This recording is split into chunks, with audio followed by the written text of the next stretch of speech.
Hello मेरे प्यारे बच्चों। आपने अब तक तो फिजिकल खत्म हो चुकी, इनऑर्गेनिक स्टार्ट हो गई। इनऑर्गेनिक में आपने डीएनएफ की मैंने आपको वीडियोस बना के भेज दिए। अच्छे से पढ़िएगा, समझिएगा। कोई प्रॉब्लम हो कमेंट सेक्शन पे जरूर दीजिए हमको कि हमको क्या चीज समझ नहीं आ रही है। और अब हम आपका कोऑर्डिनेशन कंपाउंड की एक आपको वीडियो भेज चुके हैं। और उसके बाद आज सबसे इम्पोर्टेंट पार्ट कि हम उसके नामकरण कैसे करेंगे, क्योंकि उप से संयोजक जो हमारे संयोजन हमारे यौगिक होते हैं उनके नामकरण करना सबसे इम्पोर्टेंट है। क्योंकि पेपर में आपसे नाम भी पूछा जाता है, नाम देके फॉर्मूला भी पूछा जाएगा। इसके अलावा आप लोग को इसका आइसोमराइजेशन भी आना चाहिए। और हर क्वेश्चन, चाहे आप बीबीटी पढ़ेंगे या सीएफटी पढ़ेंगे, हर क्वेश्चन के जवाब में आपको उसका नाम लिखना सबसे पहले अनिवार्य होता है। तो मेन पॉइंट आता है कि हम किसी भी उप से संयोजक यौगिक का नाम कैसे लिखते हैं। जैसे आप अपने किसी के घर में जाते हैं, एक उदाहरण के लिए, तो छोटा बच्चा अगर दिख रहा होता है तो पहले आप कहेंगे इधर आओ उधर आओ। तो क्या ए इधर आओ, ए उधर आओ, वो आपकी सुनेगा? एक बार तो सुनेगा, उसके बाद सुनेगा नहीं। इसी तरीके से जब हाँ उसको हम एक पर्टिकुलर नाम से पुकारेंगे, बेटू इधर आना, या जो भी उसका पर्टिकुलर नाम होगा, तो वो एक बार में सुनेगा। हम और आप भी अपने नाम को जल्दी पहचानते हैं। इसी तरीके से हमको सबसे पहले नाम देना सीखना चाहिए कि हम कैसे उप से संयोजक यौगिक के नाम देते हैं। तो नाम देने के आईयूपीएसी ने, international union of pure and applied chemist, जो हमारी एक यूनियन है, संगठन है, उस संगठन ने नाम देने के तरीके सिखाए और कुछ नियम दिए। देखिए, हमारा पहला पॉइंट, पहले एक चीज आपको हम बता दें कि हमारे जो हम आपके पहले वाले वैसे वीडियो में आपको बता चुके कि उप से संयोजक यौगिकों को हम लोग हमेशा एक बड़े ब्रैकेट में के अंदर लिखते हैं। ये वाला जो स्थान होता है, ये हमेशा, जैसे हमने एक उदाहरण दे दिया था आपको, K4FeCl का होल 6, ठीक है। तो K4FeCl6 में K4 ये तो हुआ हमारे पास धन आयन, ध्यान रखिएगा। और ये होता है हमारा केंद्रीय परमाणु। मैंने अपने पहली वाली वीडियो में सारी चीजें आपको बताई थी, लेकिन नाम देने के लिए हमें सबके बारे में पता होना चाहिए। ये जो छोटे ब्रैकेट में लिखा होता है, इसी को हम लोग कहते हैं संलग्नी, या इसको हम लोग लिगेंड के नाम से ज्यादा जानते हैं। ये लिगेंड या संलग्नी के नाम से ज्यादा जानते हैं। अब ये जो नंबर होता है, इसका नाम होता है उप से संयोजित संख्या, यानी कि कितने लिगेंड एक केंद्रीय परमाणु को घेरे हुए हैं, वो संख्या कहलाती है अपनी उप से संयोजन संख्या। और बड़े ब्रैकेट के अंदर ये जो बड़ा ब्रैकेट बनाया है ना, इसका नाम था उप से संयोजन क्षेत्र या परिसर या गोला। अलग अलग किताबों में अलग अलग शब्दों का प्रयोग किया है।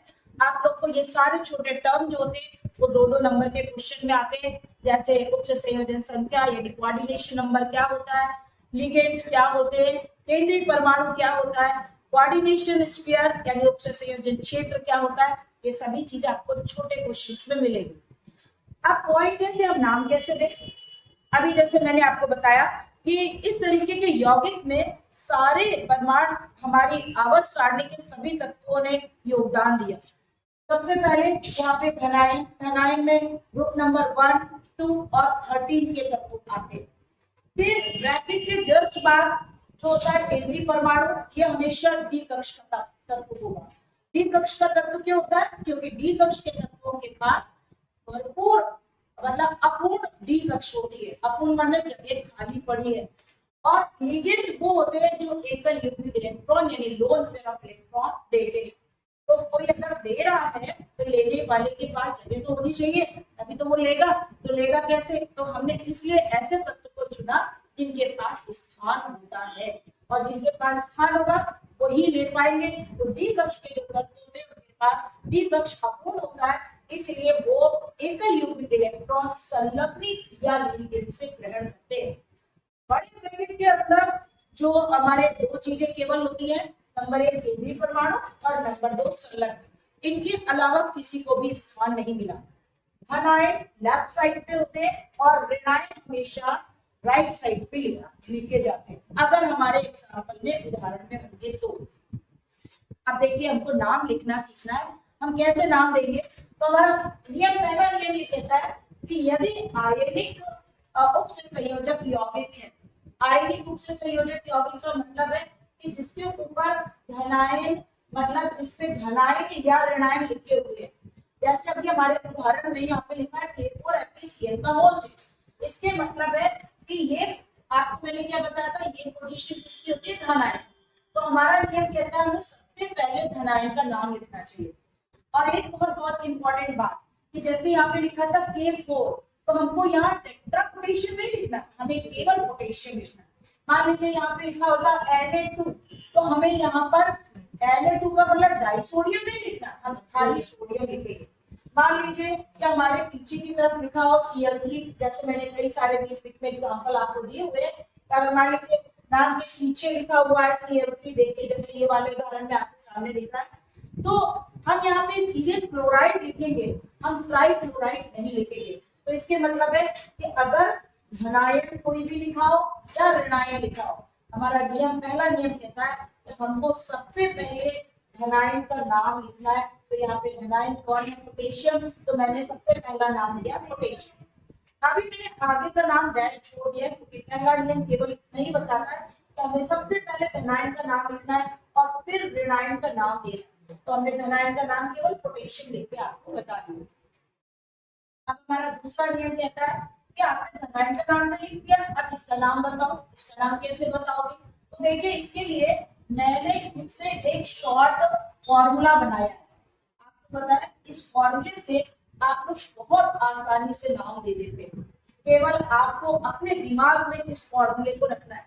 जैसा आपने देखा मैंने हर वीडियोस में कुछ शॉर्ट ट्रिक्स दी है और हम उन शॉर्ट ट्रिक्स से ही पेपर कर पाते हैं। क्यों, क्योंकि हमारे पास टाइम बिल्कुल लिमिटेड होता है, मटेरियल बहुत ज्यादा होता है और पूरे नंबर लाने हैं तो कैसा करना है, कुछ शॉर्ट ट्रिक्स लगाते हैं।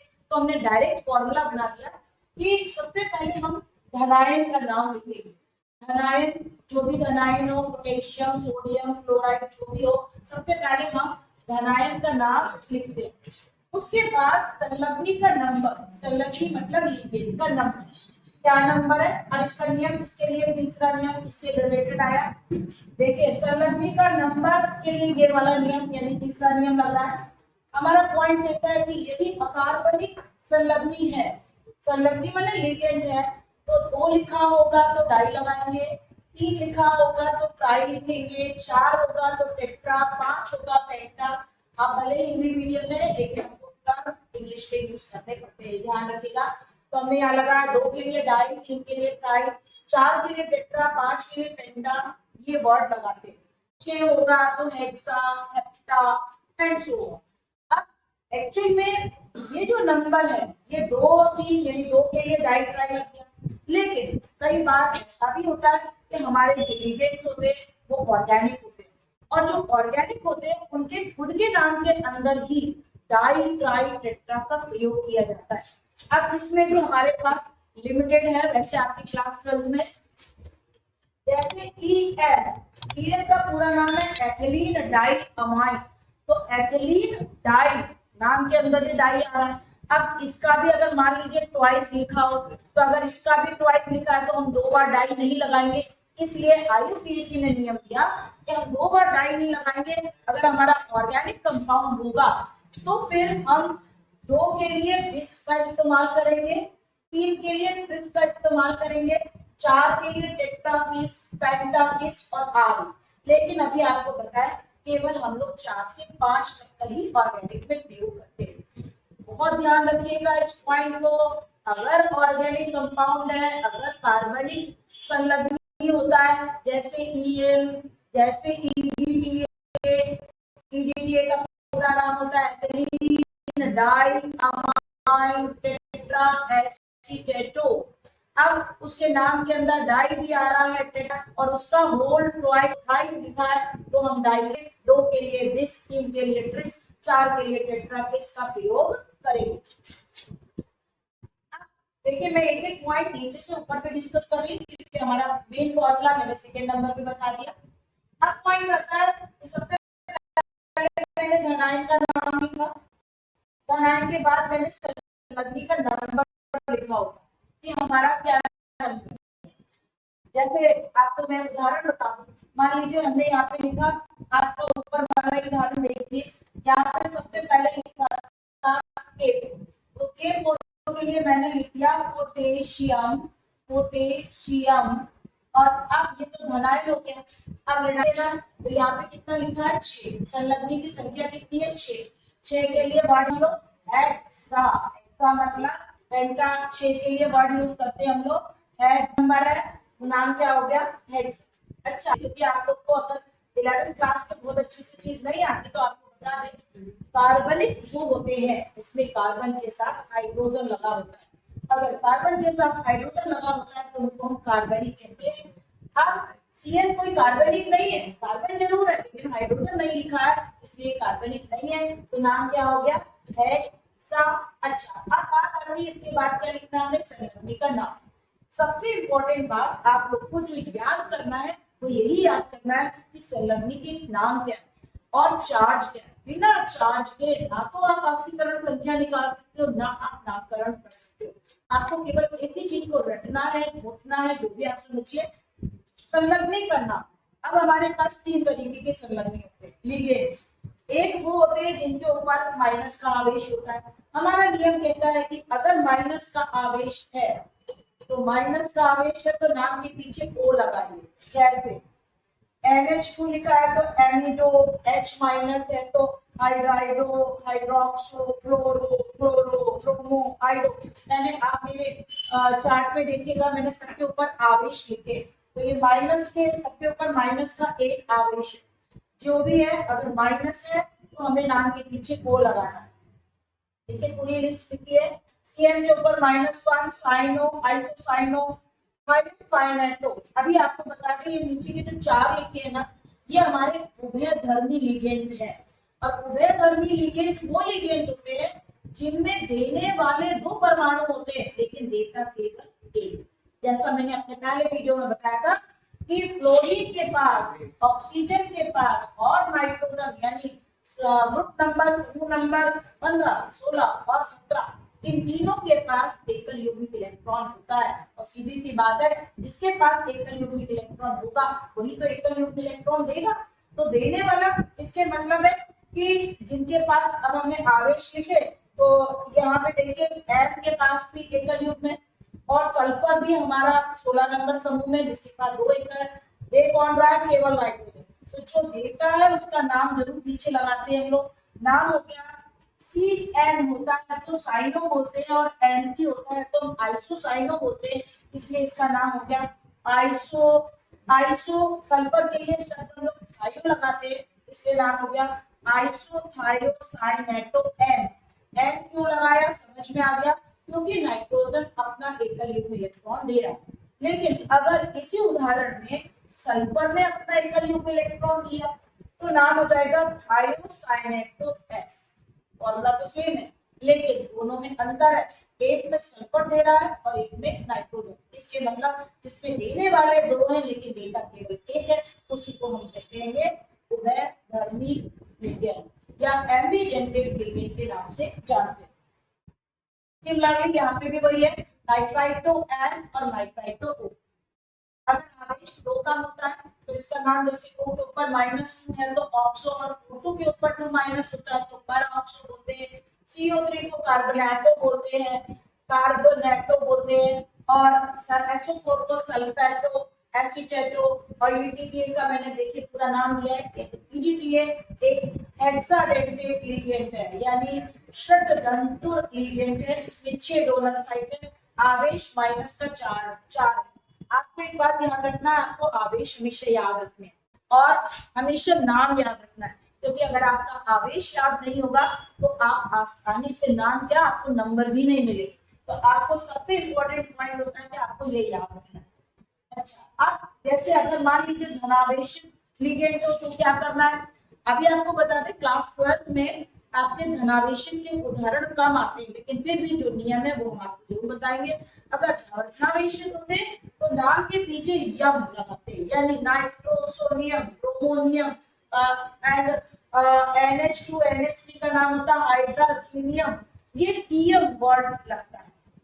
ज्यादातर आपके ऋणावेशन के उदाहरण मिलेंगे या उदासीन के लिए।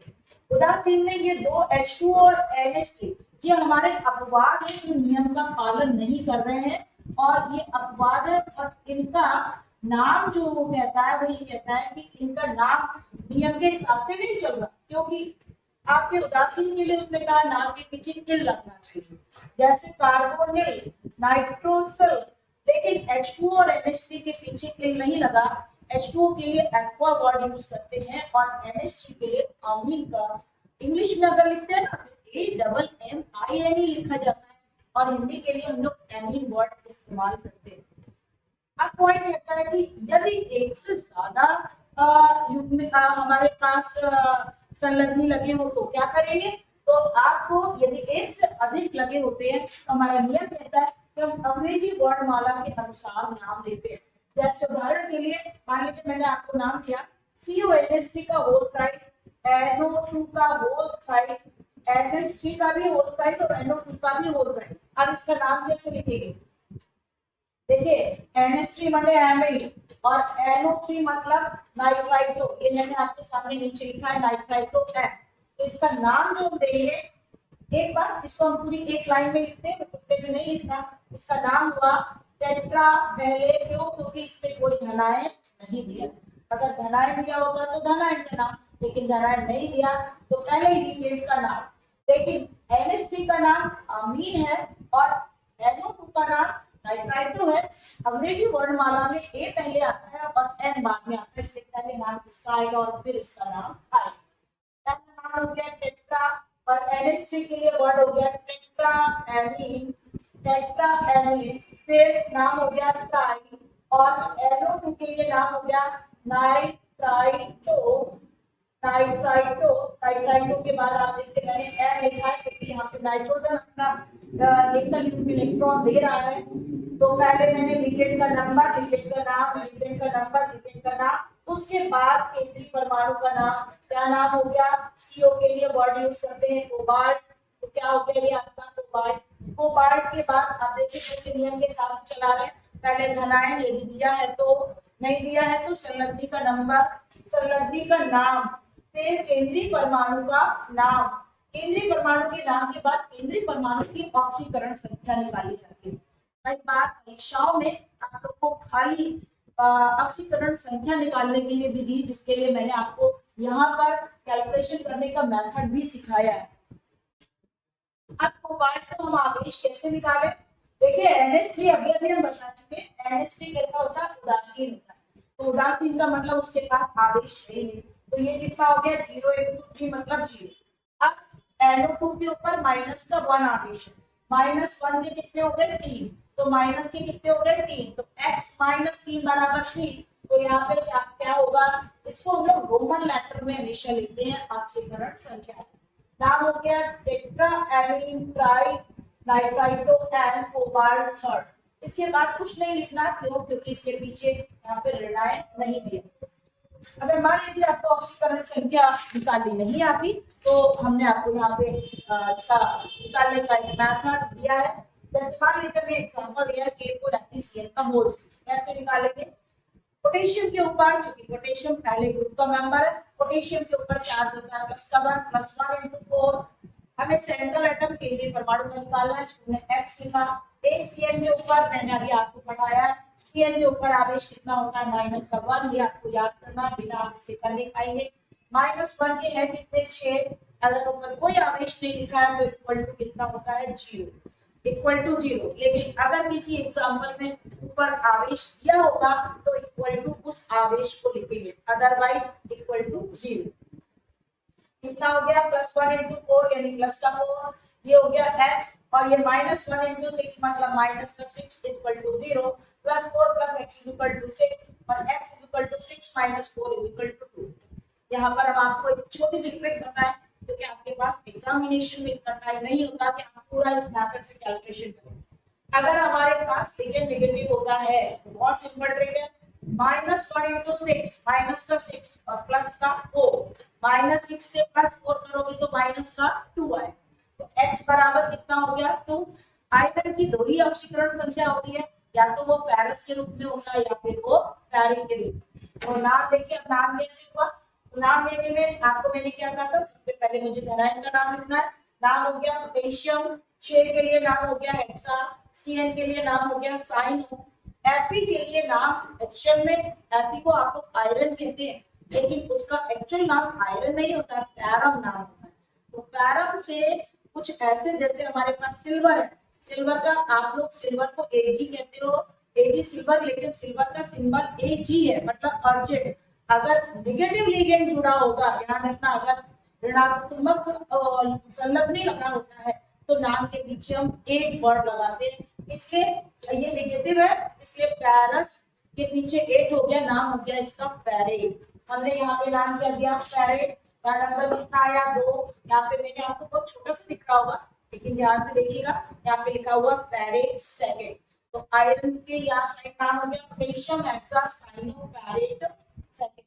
ये थर्ड भी आ सकता है। आयरन की 2 ही संयोजकताएं होती है जो आपने बी तत्व वाले चैप्टर में पढ़ा हुआ है, पेरेट और पैरस और पैरस और पैरेट, लेकिन निगेटिव लिगेंड है, इसके नाम के पीछे डेट लगा। जैसे अभी हम आपको एक और उदाहरण बता रहे हैं, NiCO का होल ग्रुप कार्बोनाइल, मैंने अभी अभी यहाँ पे दिया है। कार्बोनाइल कैसा है, एक उदासीन यौगिक है, उदासीन संलग्नी है।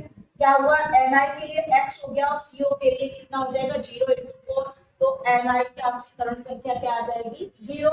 लेकिन आप ध्यान रखिएगा, यहाँ पे हम लोग 0 लेकिन हमेशा प्रदर्शित करते हैं, ऐसा नहीं है कि 0 है तो हम छोड़ देंगे। हमने लिखा टेट्रा कार्बोनिल निकल 0। चलिए अंतिम पड़ाव पे आ रहे हैं। अभी हमारा पॉइंट कहता है कि अगर लिगेंड धनायन होगा या उदासीन होगा तो नाम में कोई भी परिवर्तन नहीं होगा। जैसे मैंने अभी अभी कहा था, अगर उदासीन लिगेंड जुड़ा हो, इसीलिए आपको लिगेंड का याद करना बहुत जरूरी है कि पहचान में तो आए, या उदासीन हो या धनायन हो तो नाम के अंत में कोई परिवर्तन नहीं होता। लेकिन अगर वो ऋणात्मक निश्चित होता है तो नाम के अंत में हम एक लगाते हैं, जिसमें मैंने अपने ऊपर वाले उदाहरण में भी दिया। पैरस से क्या हो गया, पैरेट। कोबाल्ट होगा तो कोबाल्टेट, कॉपर होगा तो कुप्रेट, सिल्वर होगा तो अर्जेंटेट, गोल्ड होगा तो ऑरेंज। इनके नाम होते हैं तो हम आपको अपने नोट्स में आपको बराबर दिखाते रहते हैं। इसके बाद हमारा आखिरी आता है पॉइंट, सेतु लिगेंड क्या होते हैं। सेतु लिगेंड वो होते हैं जो एक से अधिक नाभिक को यानी केंद्रीय परमाणु को जोड़ते हैं। जब हम इनका नाम लिखते हैं तो हमारा नियम कहता है ये सेतु लिगेंड कहलाते हैं और इस तरीके के यौगिक सेतु लवण कहलाते हैं। अब जब हम इनका नाम देंगे तो हमारा नियम कहता है हमें सबसे पहले सेतु लिगेंड का नाम देना। इसमें भी वही 2 आ गए, पहला वाला एमाइडो है, नीचे वाला हाइड्रोक्सो है, ए पहले आएगा, H बाद में आएगा। अभी नियम दिया गया कि हम कैसे इनको डिफरेंशिएट करें, अलग अलग करें। तो पॉइंट कहता है हमने पहले लगाया म्यू, म्यू का मतलब है म्यू, एमिडो, OH के लिए म्यू हाइड्रोक्सो। फिर ये देखिए दोनों सेम आ रहे हैं, तो 2 और 2 कितने हो गए, 4 टेट्रा, और ऑर्गेनिक है तो नाम क्या होगा, टेट्रा केस। फिर इसका पूरा नाम एथिलीन डायमाइड। वो हमारे पास कोबाल्ट में नाम क्या हो गया, थर्ड आयन। आपको कोई भी चीज समझ नहीं आए जरूर दीजिएगा। आप, मुझे लगता है आपको अच्छा लगा होगा वीडियो मेरा। कमेंट्स कीजिएगा, सब्सक्राइब कीजिएगा और